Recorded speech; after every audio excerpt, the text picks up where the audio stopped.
Well, amid tensions in Iran, the federal government is warning Canadians to leave while they can. A government advisory is urging all Canadians to avoid travel to the Middle Eastern country, saying hostilities in the region could resume with little to no warning. Those still in the country are encouraged to make sure travel documents are up to date and to keep sufficient supplies in case they need to shelter in place. Meanwhile, U.S. President Donald Trump's claims this week that Iran will soon have weapons that could strike the U.S. are unsupported by intelligence. The claims come as Tehran and Washington continue to negotiate over Iran's nuclear program. Now, there has not been a breakthrough that could avert potential U.S. strikes amid that massive military buildup in the region. We're also learning today that U.S. Secretary of State Marco Rubio is set to make a quick trip to Israel early next week. That visit comes as tensions again between the U.S. and Iran rise amid that massive buildup of U.S. forces. The U.S. State Department says Rubio will visit Israel on Monday and Tuesday to, quote, discuss a range of regional priorities, including Iran, Lebanon, and ongoing efforts to implement President Trump's 20-point peace plan for Gaza.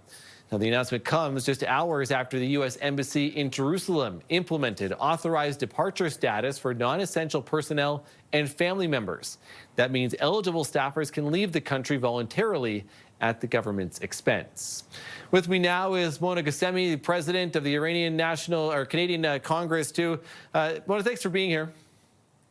Thank you for having me. This is escalating, and I think that there are clearly a lot of nerves and a lot of tension, not only just in Iran, but here in Canada, too, about what this could mean for a possible conflict. Take me through what you're hearing and your thoughts about what we're seeing in Iran right now. Yes, absolutely. Well, the Iranian people have been under a lot of distress over the last, let's say, year. And even before that, there were sanctions imposed by the U.S. and internationally, which we know that really puts pressure on average everyday people. There are multiple studies document this from the Lancet and various universities.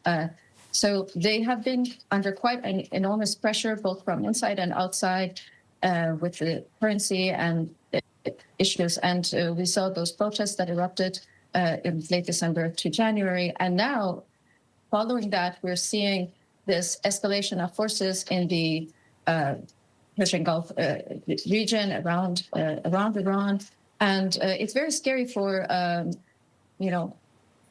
any Iranian Canadians that I speak to.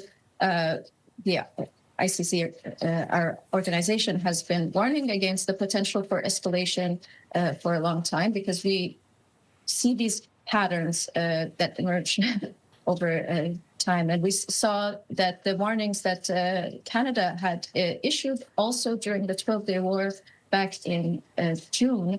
Canada issued the same warning for Iranians to leave the region, but there was a lack of material support because of the lack of diplomatic relations and the lack of consular services that were cut in 2012. It doesn't help Iranian Canadians because, without any relationship, then, they're left to their own devices. And we think that reestablishing some form of diplomatic relations and having diplomatic conversations can potentially avert the potential for war. And we don't want to see, I don't think the majority of Canadians want to see Canada engaged in that war. I don't think the majority of Americans want to see that. And it's a very grave situation. It certainly is. Give me your sense, too, of talking. I don't believe that those consular supports now are in place in Iran. Are you talking to people on the ground? Are people trying to leave the country at this point because of the escalating situation? Or what are you hearing from people on the ground?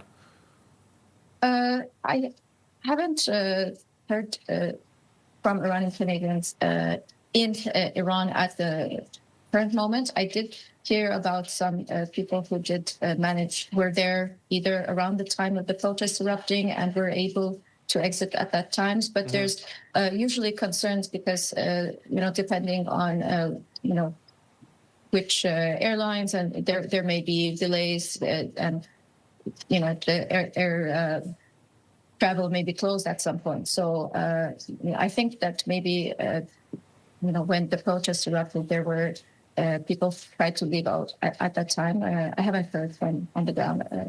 Yeah, okay. What is your moment. no that's understandable. I think clearly at this point. What is your organization trying to do right now in order to support those people or others? I'm sure discouraging travel for now, but give me an idea too of what else you're trying to do to support people there right now.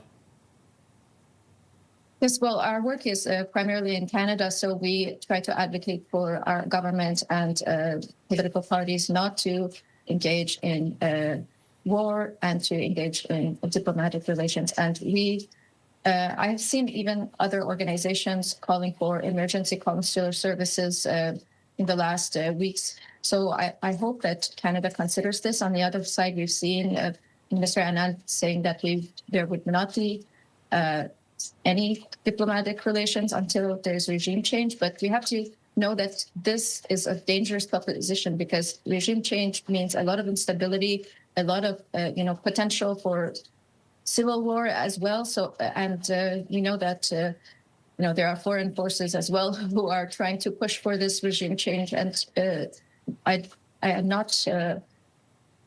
It's not good that we see our foreign minister is also engaging in this. So we would like to see diplomacy. We would like to see reasonable discussions between our governments, and this is what our organization has to do.